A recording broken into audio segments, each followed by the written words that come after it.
नमस्कार प्यारे कृषि साथियों। एग्रीकल्चर सुपरवाइजर की ऑथेंटिक एवं सटीक रणनीति में आपका फिर से एक बार स्वागत है।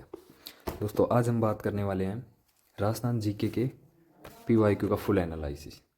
और दोस्तों, आपको लिटरली बताऊं तो मैं खुद इतना हैरान हूं ये इसमें रिसर्च करने के बाद कि भाई यार, आरएसएसबी बोर्ड की क्या प्रॉब्लम है भाई। भाई सिलेबस में कुछ दे रखा है और पूछ कहाँ से रहा है यार वो क्वेश्चन, और कोचिंग वाले क्या पढ़ा रहे हैं भाई।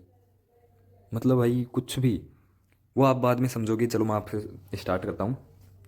दोस्तों, राजस्थान जीके में हमने ज्योग्राफी और हिस्ट्री का एनालिसिस किया है। हमने आर्ट एंड कल्चर का एनालिसिस अभी नहीं किया। अब आप पूछोगे ये क्यों नहीं किया आपने एक साथ। दोस्तों, पहली बात तो तीनों का एक साथ संभव नहीं था, क्योंकि आर्ट एंड कल्चर का सिलेबस ज़्यादा है। लगभग 20 या 24 टॉपिक्स, आपको मैं दिखाऊँ कितने टॉपिक्स आर्ट एंड कल्चर के। आर्ट एंड कल्चर के 18 टॉपिक तो इसमें दे रखे हैं, वो भी इसमें मेले पर उत्सव ये सारे एक एक करके। बाकी हाँ, मैंने लिख रखा है नहीं।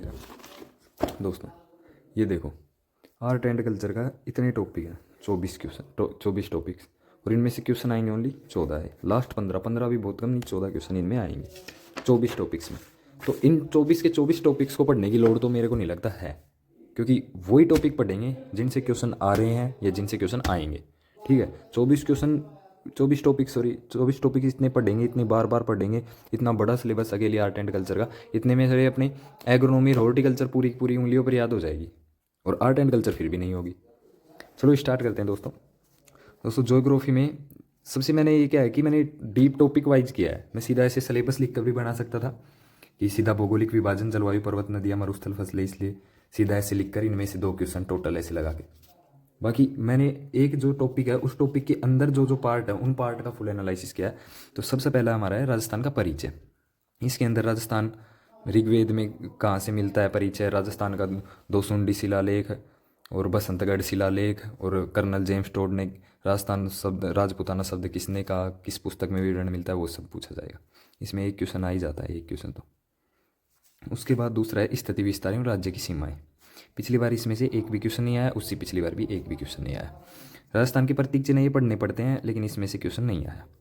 भौगोलिक उपनाम, इनमें से पहले 2018 वाले में क्वेश्चन आया हुआ है, 2012 वाले में आया, 2012 में इसमें से भी आया हुआ है। लेकिन 2021 और 2023 का मैंने करंट जो एग्जाम पैटर्न है उसके हिसाब से एनालिसिस किया, तो इसमें से क्वेश्चन नहीं था। उसके बाद है राजस्थान के भौतिक विभाग, उत्पत्ति एवं वर्गीकरण। इसमें मरुस्थल, पर्वत, अरावली पर्वतमाला, पठार, मैदान, दर्रे वगैरह सब कुछ आ गया। अब भाई कोचिंग वाले इतने डीप लिखा रखा नोट्स में, इतने ज़्यादा तो दर्रे पूछ रखे हैं उन्होंने, इतने ज़्यादा दर्रे लिखा रखे हैं, जो कि सुपरवाइजर में कभी एक आध आ गया होगा तो आ गया होगा, बाकी आए नहीं अभी तक दर्रे सवाल। इसमें भी एक क्वेश्चन आता है, 2021 में भी एक आया, 2023 में भी एक आया। राजस्थान की जलवायु, इससे भी एक क्वेश्चन आया। झीलों से 2021 और 23 में एक भी क्वेश्चन नहीं आया। अपवा तंत्र से 2 क्वेश्चन आए हैं। अब मैन ट्विस्ट चालू होता है दोस्तों। अब देखो, झीलें इतना इंपॉर्टेंट टॉपिक है, इतना बड़ा टॉपिक है, कितनी तो झीलें यार, कम से कम 30-35 झीलें तो मीठे पानी वाली हैं। इतनी झीलें याद करो, फिर भी एक भी क्वेश्चन नहीं आए, क्या फील होगा। अब क्वेश्चन कहाँ से आ गया, फसलें, वन संपदा, पर्यटन। 2021 में भी एक क्वेश्चन इसमें, और पर्यटन से भी एक क्वेश्चन, यानी कि 2021 में भी 2 क्वेश्चन, 2023 में भी 2 क्वेश्चन। और जबकि मेन चीज़ ये है ना कि ये अपने सिलेबस में लिख ही नहीं रखा। आप खुद देखो, राजस्थान की भौगोलिक स्थिति, विभाजन, जलवायु, पर्वत, नदियाँ, मरुस्थल एवं फसलें, लास्ट चीज़ लिखी हुई है ओनली फसलें। और फसलें से क्वेश्चन पूछता है, वो क्वेश्चन अपन कहाँ जोड़ देते हैं, एग्रोनॉमी में ऐड कर देते हैं कि एग्रोनॉमी से आया ये तो। बाकी फसलों से हर साल एक क्वेश्चन पूछा है इसने, अब वो चाहे एग्रोनॉमी में ऐड कर लो या फिर इसमें। लेकिन मैन ट्विस्ट ये है ना, वन संपदा और पर्यटन भाई है ही नहीं, तो क्वेश्चन कहाँ से आगे। देखो देखो, मैं आपको दिखाता हूँ इसमें। हाँ, अब ये क्वेश्चन है, राजस्थान में प्रथम वन नीति की घोषणा कब हुई। ये वन संपदा में से आ गया ये क्वेश्चन, बाकी ये क्वेश्चन है ही नहीं। अपवा तंत्र से ओनली एक क्वेश्चन आया है, और उसके बाद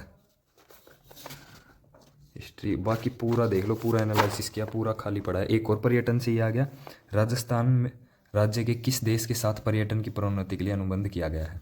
अभी करंट मान लो चाहे या पर्यटन मान लो, करंट वैसे भी सिलेबस में नहीं है, पर्यटन भी सिलेबस में नहीं है, फिर ये क्वेश्चन क्यों भाई, कहाँ से।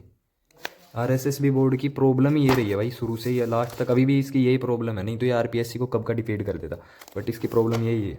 अब इसमें देख लो आप, दोसुंडी शिलालेख, हाँ 2000 ये वाला 21 वाला फिर भी ठीक आया था पेपर, इसमें इतने बाहर से पर्यटन वगैरह से नहीं आए थे, बाकी क्वेश्चन तो इसमें से भी आए थे।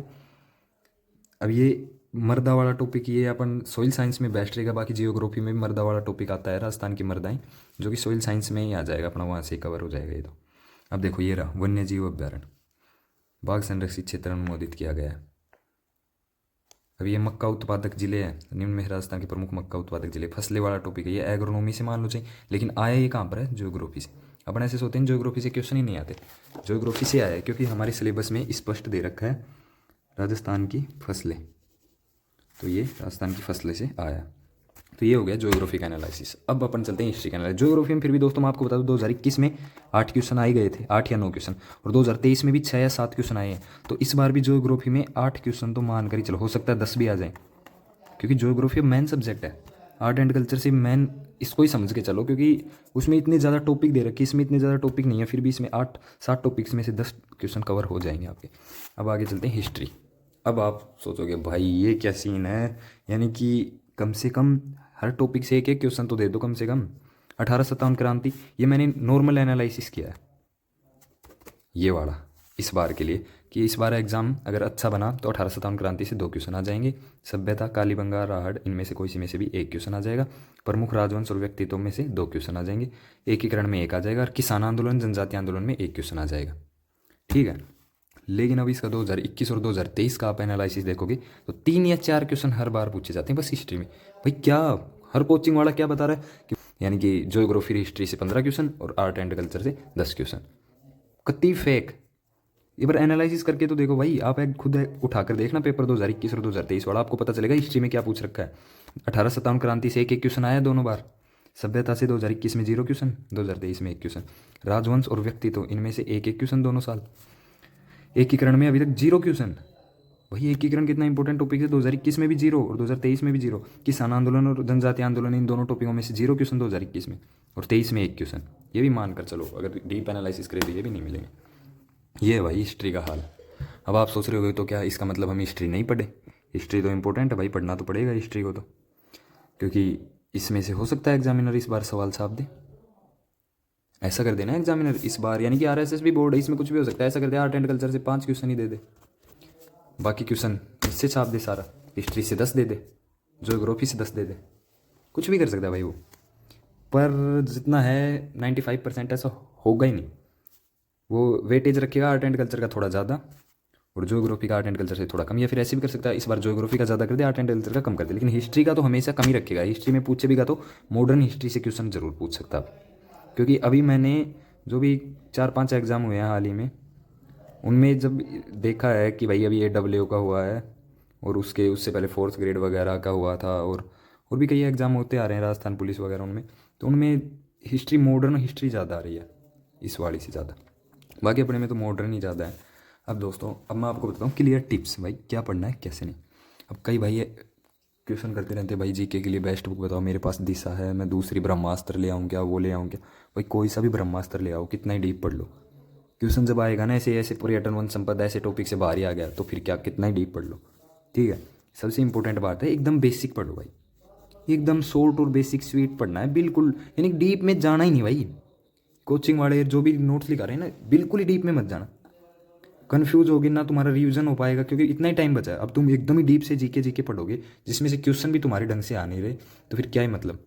हिस्ट्री से ज़्यादा ज्योग्राफी पर फोकस रखना, क्योंकि ज्योग्राफी इस बार मैं लिख कर दे रहा हूँ भाई, एग्जाम हो ना एग्रीकल्चर सुपरवाइजर का, उसके बाद फिर आकर ये वीडियो देख लेना चाहिए। हिस्ट्री से ज़्यादा इंपॉर्टेंट ज्योग्राफी है, और इस बार सबसे इंपॉर्टेंट सब्जेक्ट ज्योग्राफी है। ज्योग्राफी के क्वेश्चन अच्छे खासे बनेंगे, इस पर अधिक फोकस करो। ज्योग्राफी में भौतिक प्रदेश, अपवातंत्र, वन संपदा, पर्यटन, ये दोनों जो बाहर वाले हैं ना, इन पर तो बिल्कुल अच्छे से रट लो इनको तो, वन संपदा, पर्यटन। अब वो करंट टाइप में मान लो, अब अपने करंट लिखना नहीं रखा सिलेबस में, लेकिन करंट टाइप में अगर पर्सन पूछ ले तो वन संपदा, पर्यटन वाले से पूछ सकता है। तो ये दोस्तों आपकी रणनीति थी। और दोस्तों आर्ट एंड कल्चर की मैं इसलिए नहीं लाया अभी, क्योंकि उसके 2 रीज़न थे। पहला तो उसका सिलेबस बड़ा है, उसमें 24 चैप्टर हैं, तो 24 चैप्टर में देखेंगे किस चैप्टर से कितने क्वेश्चन आ रहे हैं। ठीक है, और दूसरा भी मेरा आर्ट एंड कल्चर कंप्लीट हुआ नहीं है। देख लो, मैं आपको बता दूं मेरे कितने टॉपिक हुए हैं। वाद्य यंत्र हुआ है मेरा, लोक देवता हुआ है, और मैंने वस्त्र और आभूषण कर लिए हैं, और मेरा यही हुए बस 4-5 टॉपिक ही हुए अभी मेरे, और ज़्यादा मैं करूँगा अभी होना, क्योंकि इसमें वाद्य यंत्र से तो हमेशा फिक्स है भाई, फिक्स है 1 क्वेश्चन हमेशा। कभी कभी 2 भी आए हुए हैं, 2021 वाले पेपर में 2 क्वेश्चन आ गए थे। वाद्य यंत्र से फिक्स है, लोक देवता से फिक्स है 1, भाष्य में बोलिए से कभी याद आ जाए तो आ जाए, कोई फिक्स नहीं है इसमें। ठीक है, आभूषण से 1 क्वेश्चन आ जाता है, वस्त्र इतना इंपॉर्टेंट नहीं है, आभूषण से आ जाता है फिर भी। ये तो भाई इसमें क्या है, इसका एनालिसिस लाऊंगा ना आर्ट एंड कल्चर का, तब मैं फिक्स गिनती के टॉपिक्स ही लेकर आऊँगा। अब मान लो ये 24 टॉपिक्स है ना, 24 में से मैं बस आपको ओनली 10 टॉपिक्स दूंगा आर्ट एंड कल्चर के। तो 10 टॉपिक्स दूंगा, उनमें से जितने भी क्वेश्चन आएंगे, जैसे मान लो एग्जाम में 14 क्वेश्चन आए, तो 2 क्वेश्चंस की या एक या 2 क्वेश्चन की गारंटी लेता नहीं मैं। बाकी 14 में से 12 क्वेश्चन है ना, जो मैं 10 टॉपिक दूंगा ना, उनमें से मिलेंगे।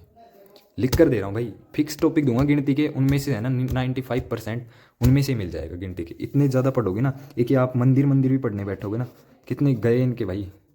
इसकी वैसे क्लास की बात करें ना, तो कम से कम 7-8 क्लास में है। लोक देवता वगैरह, लोक देवियाँ, कितनी लोक देवता, 10 क्लास 7-8 क्लास में ही है। इतनी क्लास पढ़ेंगे ना, उससे पहले अगर अपन सही से बुक से पढ़कर खुद के नोट्स बनाएंगे, रिवीजन कर लेंगे, इतने में तो याद हो जाएगा टॉपिक जितने में क्लास लेंगे।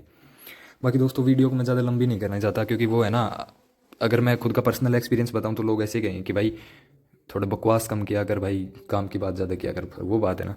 तो ठीक है दोस्तों, आपको वीडियो अच्छी लगी हो तो बताना कैसी लगी, और जल्दी आर्ट एंड कल्चर का डिटेल एनालिसिस लेकर आएंगे, कमेंट करना। और भाई सपोर्ट करना आपके भाई को, जो मेहनत की है। मैं खुद भी स्टडी कर रहा हूँ, उसके लिए थोड़ा सा टाइम निकाल पाता हूँ इसके लिए। धन्यवाद।